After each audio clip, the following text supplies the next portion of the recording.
días teníamos la novedad que Netflix estrena día miércoles mañana una muy interesante serie que se viene, que es Match Day. Es una serie relacionada con la interna, con el backstage, con todo lo que pasa en cancha y todo lo que pasa afuera del plantel del Barcelona. Entonces nosotros tenemos la posibilidad de charlar ya mismo, no solamente con el director de la serie, sino con el director de la productora que comanda, Gerard Piqué, porque es la productora que se encarga un poco de hacer esta nueva serie que va a salir a través de Netflix.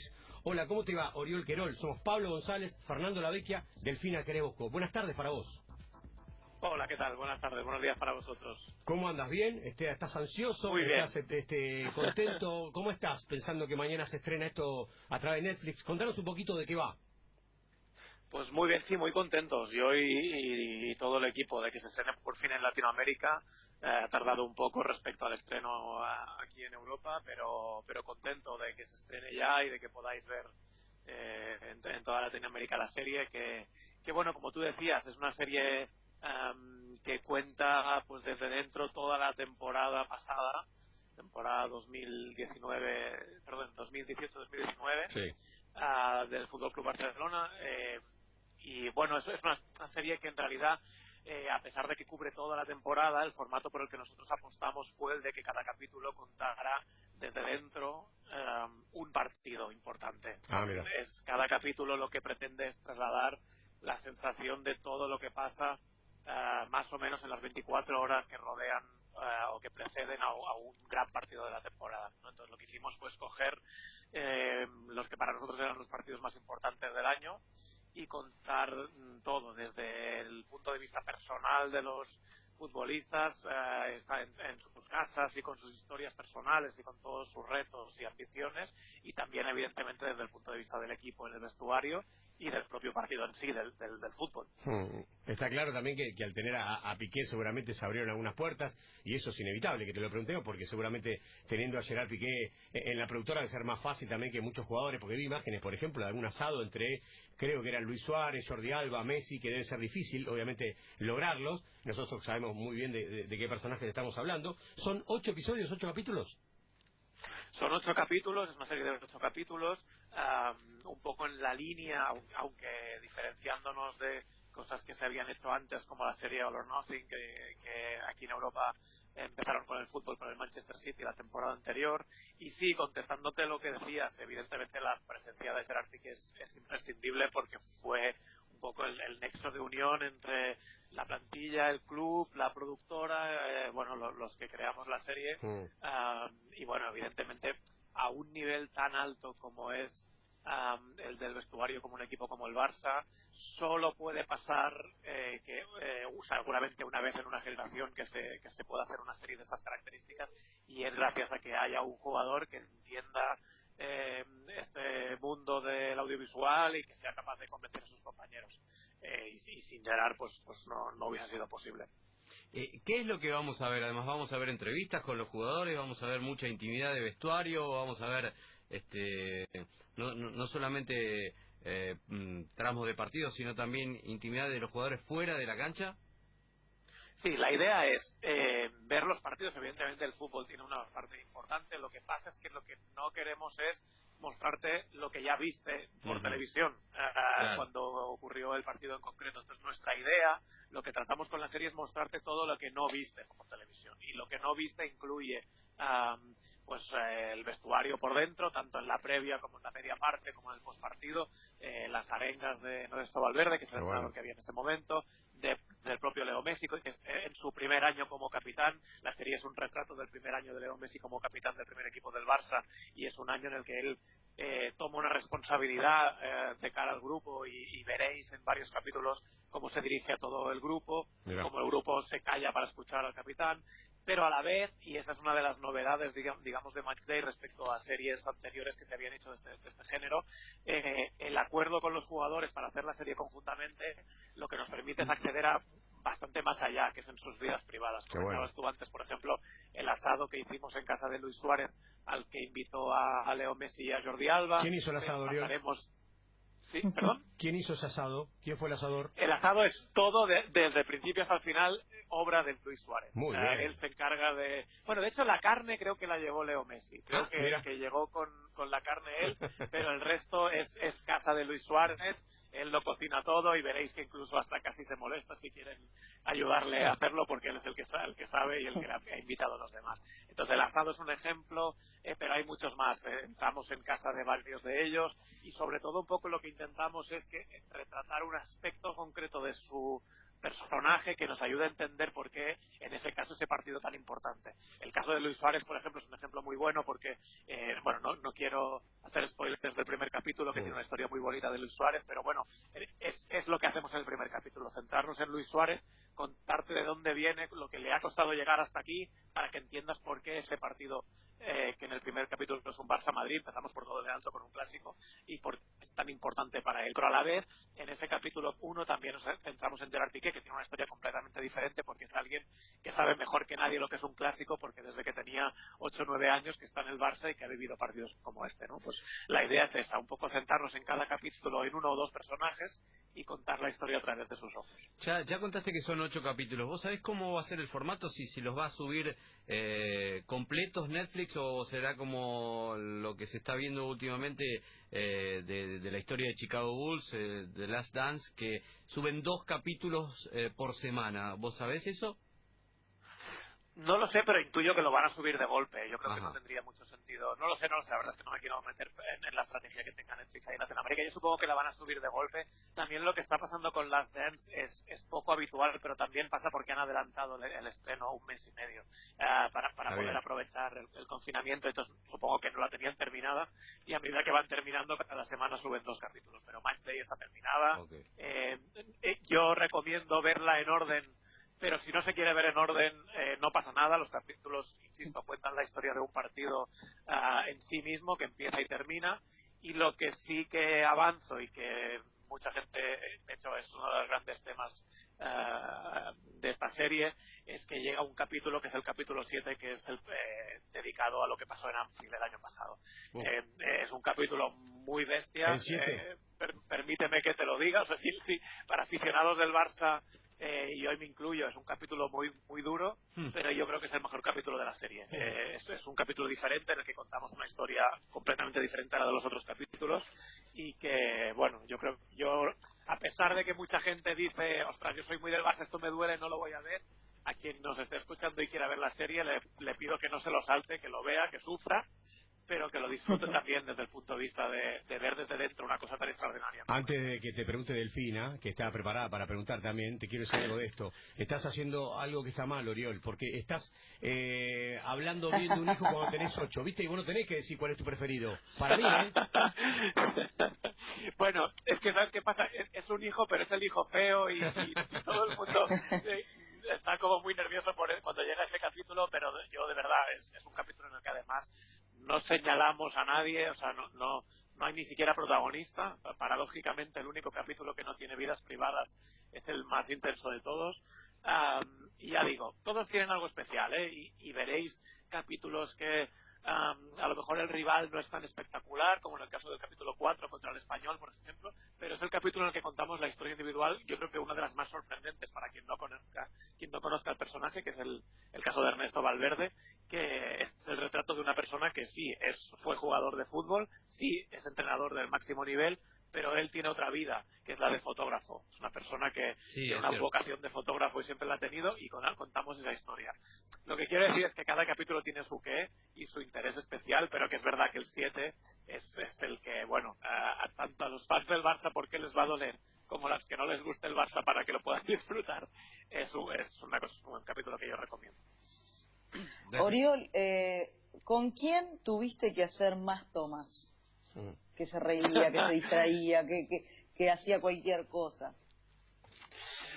Claro, nosotros lo que hicimos fue, ya lo veréis en la serie, un formato en el que nosotros no intervenimos. O sea, generamos y esto cuesta mucho de hacer, pero cuando lo conseguimos, lo que queremos nosotros es generar unas situaciones y a partir de ahí retirarnos, observar y grabar. El asado es un ejemplo de una cosa que en realidad propuso Luis Suárez desde el principio, pero que nosotros organizamos un poco y luego nos retiramos para que ellos sean ellos mismos. Y esto es una cosa que cuando funciona es maravilloso, porque ves desde dentro de verdad la relación entre los jugadores. La serie, por ejemplo, empieza con una secuencia dentro del coche de Luis Suárez y Leo Messi yendo hacia un partido. Esto es un momento que, claro, yo iba en ese coche de hecho y podría haber... reality, decís. Claro, sí, pero con un punto de vista intentamos que sea por lo menos un poco más cinematográfico. Entonces la idea es que yo podría haber hecho preguntas, pero lo ideal es, oye, a lo mejor te recomiendo que hables de los hijos porque es un ítem que a nosotros nos interesa, pero a partir de ahí nos apartamos. Y a partir de ahí observamos y dejamos que todo vaya solo hasta que llega un momento que se olvidan de que estamos nosotros ahí. Y entonces es mágico, porque ves a Luis Suárez y a Messi como no los has visto nunca, en una relación completamente privada, pero desde dentro del coche, cuando tú estás acostumbrado a verlos desde fuera, ¿no? Y a no escuchar las conversaciones. Entonces, bueno, y dicho eso, es verdad que algunos jugadores tienen más presencia que otros, por motivos obvios, como que Leo Messi evidentemente tiene presencia en toda la serie, porque es un personaje extraordinario del que hay muchas cosas que contar, y luego hay personajes y jugadores que les gusta más estar delante de una cámara que otros. Gerard Piqué es un ejemplo de alguien que entiende también el género, que a la que le pones una cámara delante empiezan a pasar cosas enseguida. Esto siempre es interesante de ver. Pero bueno, yo creo que más o menos los grandes protagonistas del equipo acaban apareciendo todos y de todos vamos a aprender cosas. Pero, ¿sabes qué? Perdóname, Oriol, vos decías que Messi tiene que estar en todos los capítulos, y es entendible. Pero a Messi tampoco le gusta tanto esto de la cámara. Lo tenés que andar llevando, ¿viste? Si tiene buena onda con vos y tenés una cierta relación, es más fácil. Ahora, a él no es el tipo que se para frente a la cámara y te habla una hora. Eso también tiene que haber un mérito de ustedes como productores para que se sienta cómodo y se suelte, ¿no?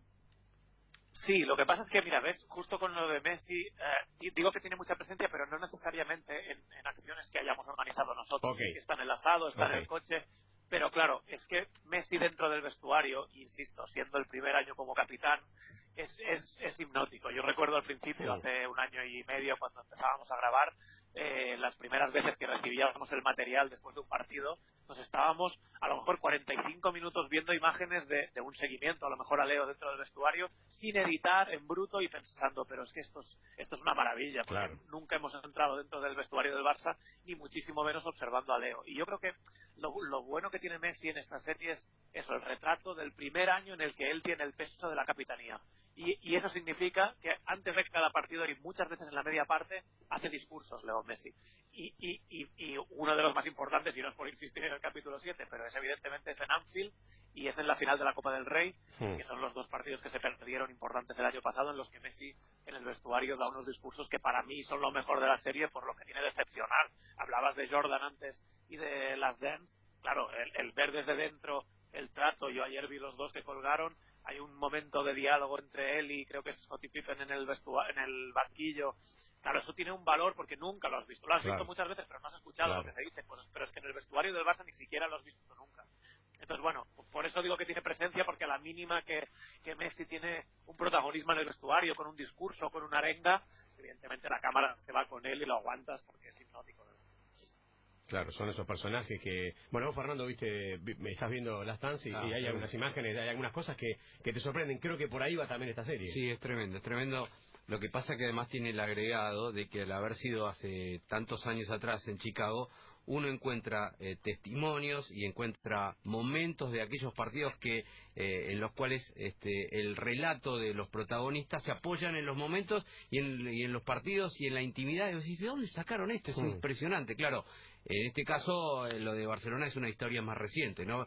También hay que meterse con la intimidad, pero lo de Chicago es extraordinario. Van subiendo, claro, 2 capítulos por semana. Ayer subieron el tercero y el cuarto. Es extraordinario, es sensacional. No sé si lo has visto. Yo creo que lo de Chicago es como si nosotros no hubiésemos emitido la serie el año pasado y nos hubiésemos esperado 20 años. Y dentro de 20 años, pues Messi retirado, hubiésemos dicho, ostras, tenemos material de aquel año en el que pasó lo de Anfield y con la perspectiva pudiera reflexionar lo que pasó en Anfield. Claro, yo insisto en lo de Anfield porque es probablemente lo más bestia a nivel de narrativo que pasó el año pasado. Claro.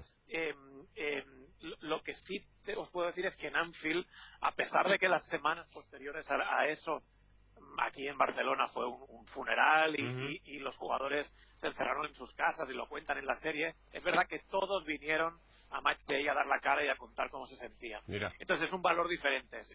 El de los 20 años después es uno que te permite reflexionar, pero tenerlos prácticamente al día siguiente de la debacle de Anfield reflexionando sobre cómo se sienten, yo creo que tiene un valor incalculable y que veréis en la serie que de hecho hay jugadores muy afectados y creo que de hecho, y esto lo hablé con alguno de ellos, yo creo que venir al set de Matchday y hacer las entrevistas post-Anfield les sirvió casi como terapia, claro, para sacar un poco y para hablar y decir en voz alta lo que sentían. ¿Se censuró algo? ¿Hay algo que te dijeron, no, esto, ¿sabes qué? No lo pongas? No, mira, ¿sabes qué pasa? Que esto es una pregunta que me han hecho mucho porque esto al final es una producción del club y con la colaboración de los jugadores, con lo cual evidentemente teníamos un pacto y por eso se hizo, si no, no se hubiese podido hacer nunca de una cosa así completamente desde fuera, ¿no? Y teníamos un pacto en el que, bueno, desde el principio dijimos, oye, si hay alguna cosa que no guste o que creáis que perjudique, lo que sea, pero os puedo decir, terminó la serie, antes de estrenarla la compartimos con los jugadores y con el club, no hubo ni una sola petición de cambios, ni una. Y yo creo que todo pasa por una cuestión de la misma, igual que siguiendo con el ejemplo de Last Dance, que tú a Dennis Rodman lo retratas como un fiestero que se va a Las Vegas y que sí, pero claro, él tiene que entender que el relato es eso, es contar que se iba de fiesta, pero que luego venía y cumplía. O sea, hay muchas formas de retratar el mismo hecho, ¿no? Entonces nosotros, como lo que estamos haciendo es contar una serie de unos personajes yendo a favor, digamos, de la historia colectiva del equipo. Es verdad que hay casos como, por ejemplo, en este mismo capítulo 4 que os decía antes, otro de los protagonistas es Felipe Coutinho, que había jugado también en el Español y se enfrenta contra su ex equipo. Nosotros contamos la historia de Coutinho en Matchday como lo que es una persona que el año pasado no le fueron bien las cosas. Claro. Y el fútbol también es eso. El fútbol es jugadores que lo intentan y ponen lo mejor de sí mismos, pero las cosas no salen bien y se tiene que ir a final de temporada. Entonces, nosotros esa historia había que contarla y la contamos. De la misma forma que os digo que para muchos es muy duro haber contado la historia de Anfield, pero no podíamos no contar la historia de Anfield. Entonces, tiene que estar todo. Yo creo que es evidente que se pueden pactar las cosas y que se pueden pedir cambios, pero que si todo se basa en un entendimiento de que lo que vas a hacer es contar conflictos, pero que los conflictos siendo un viaje y que si tú humanizas a los jugadores, al final, por mucho que hayan errores o que hayan cosas malas, siempre hay una oportunidad de reivindicarse. Yo creo que si se entiende eso, se puede contar cualquier historia. ¿Delphi? No, me quedé pensando si vos tenías no sé si vos ya los conocías a todos, pero si vos tenías algún concepto de alguno de los futbolistas y cuando lo escuchaste, lo viste moverse en su vida cotidiana, ¿te cambió? Excelente pregunta. Sí, mira, me vas a permitir que no te diga el nombre, no, pero sí, mira, que tal como hablabas me ha venido un nombre a la cabeza clarísimo para mí y para todo el equipo, de no que tuviera una concepción diferente, sino de la capacidad de discurso, digamos, a la hora de afrontar una entrevista. Yo creo que cuando veáis la serie es una de las grandes sorpresas que mucha gente se ha llevado. ¿De qué juega, Oriol? No lo digas el nombre. ¿De qué juega? Es una figura importante de la historia, ya lo veréis. No lo digas el nombre, decinos el apellido nada más. Con el apellido estamos bien. Con eso nos alcanza. No es nada malo, es simplemente que yo era un personaje de los que no esperaba que fuera de las grandes sorpresas en cuanto a contenido y en cuanto a la forma de hablar y de contar las historias. Y hay un capítulo dedicado a él en el que, ostras, pero insisto, no, tampoco lo quiero centralizar en uno. Yo creo que simplemente es una cuestión de entender que nosotros hemos intentado crear sobre todo en los sets de entrevistas, hemos hecho unas entrevistas en las que mediante un juego de espejos los jugadores miran a cámara, cosa que le da mucha potencia a las entrevistas, porque a pesar de que incluso digan cosas que ya sabes, ya las están diciendo a ti, al espectador, mirándote a los ojos, y cuando ese clima que nosotros intentábamos crear en las entrevistas funciona y eres capaz de que durante los 15 primeros minutos se quiten de encima todas las frases de rueda de prensa y a partir del minuto 15 ya empiezan a contestar lo que de verdad quieres tú que contesten. Ostras, cuando rompes esa barrera, que ha pasado muchas veces en la serie, es mágico, porque entonces entras en un ambiente en el que ellos están hablando a ti, pero en realidad, porque te ven a través del espejo, pero en realidad están mirando al espectador. Y yo creo que veréis momentos, especialmente los momentos en los que los jugadores se emocionan. Es muy potente cuando un jugador se emociona contando una parte de su vida y lo hace mirándote a los ojos. Claro, pero ¿sabes qué, Lo Oriol? único que nosotros hemos intentado es generar un... Está bueno lo que marcás, porque muchas veces cuando vos haces testimonios y notas que no están con un periodista en plano, lo que hace muchas veces el futbolista es mirar al productor que está detrás de cámara. Vos tenías que lograr que el futbolista mire la cámara, no al productor que está detrás. Ahora, ¿quién fue el más fácil para hacerlo hablar viendo la cámara? ¿Y quién fue el más difícil? Que vos decías, puta, cuesta, che, no le sale. Buena pregunta, pero insisto, ellos lo que veían era al redactor que les hacía las preguntas. Sí. Esa es la gran magia de este formato. En realidad, lo mismo que ves en una entrevista en la que está hablando al redactor o al productor, como tú dices, es exactamente lo mismo. Ellos ven una cara ahí. Lo que pasa es que la ven a través de un espejo y detrás de ese espejo hay una cámara. Sí. Es el juego que hacemos nosotros. Y entonces, más o menos todos están acostumbrados. Yo lo que creo es que simplemente hay algunos en los que están más cómodos, más que se les dé bien o mal, están más cómodos delante de una cámara. Gerardi, que está cómodo delante de una cámara, Mark ter Stegen está cómodo delante de una cámara. Hay personajes menos conocidos porque también en este momento, sobre todo a principio de temporada, estaban ganándose un peso dentro del equipo, como Clément Lenglet, que es un personaje que a nosotros dentro del equipo nos tiene fascinados porque le dedicamos una parte de un capítulo que nos parece maravillosa. No sé, cada uno tiene su estilo. Hay otros que, bueno, no es ningún secreto que, bueno, lo que decías de Leo, a lo mejor que tampoco es que esté muy cómodo, que le guste mucho hacer entrevistas. Sergio Busquets es una persona que tampoco, creo, no le gustan demasiado los medios y las entrevistas. Pero yo insisto que lo que hemos intentado nosotros es crear además de unos sets en los que intentábamos que hubiese muy poca gente, muy poca luz, una persona que supiera llevarles a través de la entrevista y que supiera desmontar un poco esta fachada de rueda de prensa, que es perfectamente comprensible, porque al final los jugadores hacen muchas ruedas de prensa y muchas entrevistas a lo largo del año y tienen que responder muchas preguntas, y al final es normal que se pongan un piloto automático. Estamos hablando con Oriol Querol, el director de Match Day, la serie que se estrena mañana en Latinoamérica de Netflix, la serie que te va a mostrar toda la intimidad del Barcelona. Nosotros tenemos que ir seguramente en minutos nada más a la información que tiene la radio preparada a partir de la hora 10, pero la última que te quiero hacer tiene que ver con este futbolista que vos no quisiste decir que te sorprendió para bien. Yo voy a arriesgar, yo voy a tirar uno, Fernando, usted tiene que arriesgar. Para mí es Busquets. Venga, vamos a hacer una cosa, si lo aciertas te lo digo. Okay. Yo digo que Busquets te sorprendió. No, pero no porque no lo hiciera bien, tampoco es uno de los grandes protagonistas de la serie. Yo te diría, vamos con otro, Oriol, vamos con otro. Yo te digo, ¿tiene que ser necesariamente jugador? Sí. Si no te iba a decir Valverde. No, Valverde es una persona que a mí no me sorprendió porque a él sí que le conocía de antes, pero yo creo que es uno de los que, ahora que lo dices, va a sorprender más a mucha gente. Porque insisto, es muy poco habitual que haya una persona de tan alto nivel. Otra cosa es de niveles no tan bestias, pero de tan alto nivel, que una persona que tenga, además de su trabajo de futbolista primero y de entrenador, que tenga otra vocación en la que es muy bueno también como fotógrafo, y que además Valverde es un ejemplo de alguien que al principio no estaba deseando hacer la serie, digamos. Oriol, era uno de los que más. ¿Sabes quién dice que es un bicho bastante raro dentro del vestuario de Barcelona? Ter Stegen. Bueno, es muy alemán Ter Stegen. Mira, tiene y lo digo en buen sentido, alemán en el sentido, por ejemplo, de que con él es de los pocos que había que pactar los rodajes con mucho tiempo, siendo muy puntuales todo el mundo en su sitio preparado, pero bueno, es alguien que una vez se pone a hacerlo lo quiere hacer bien. Y eso se agradece, porque cualquier cosa que, es una pregunta que a lo mejor no le ha acabado de quedar bien del todo y tal, y él mismo es el que te dice, oye, un momento, vamos a repetirlo, vamos a hacerlo bien, que lo puedo hacer mejor. Y eso es de una profesionalidad en todo, en los entrenos, en la serie y en todas partes. Oriol, la última, ¿podés repetir, sabes el horario que se estrena en Netflix en Latinoamérica? Pues no te lo sé decir, pero es mañana, supongo que he visto en algún medio que decían a las 6 de la mañana en algún país. La verdad es que no. Vamos a buscarlo, quédate tranquilo. A la vez en toda Latinoamérica, y supongo que será pues que cuando te levantes por la No mañana hay problema, ya esté tenemos todo el disponible. día igual, así que no hay problema. Estamos con tiempo. Bueno, ya me contaréis qué os parece. Como ustedes Ya allá, me diréis claro. si os gusta. Bueno, te voy a mandar un mensaje para darte mi opinión apenas se estrene en Latinoamérica. Desde acá te mandamos un abrazo enorme, mucha suerte y muchas gracias. Igualmente, un abrazo. Ahí está, entonces pasó Oriol Adiós. Querol, el director de la nueva serie del